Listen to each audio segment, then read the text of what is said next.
اول لمسه من ميسي بعد غياب الاسابيع.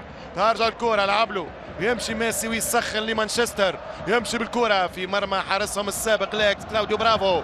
كيف ستكون المواجهه؟ ترجع الكره راكيتيتش، ايفان راكيتيتش يمشي بكره طويله تتهيأ الكره عن طريق أردا توران. رافينها اذكر على اليسار، هذه خطيره في امكانيه لوكاس ديني.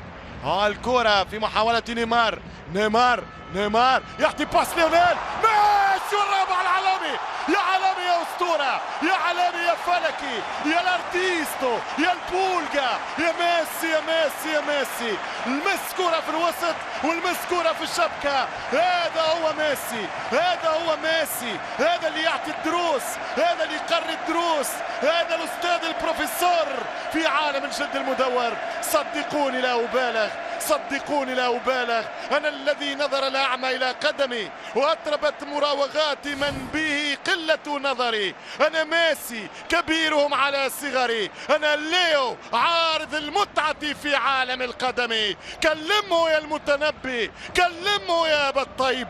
كورة في الرابع من أروع ما يكون، كورة من أروع الفنون لميسي. شوف نيمار فورمة كبيرة، نيمار ميسي وتوام روحه يعطي كورة ويسجل الرابع. دقيقتين فقط بعد غياب أسابيع، كفيلة بأن تعيد المشهد لما سبق. ميسي الجول، ميسي دا جول، ميسي الريد الجول.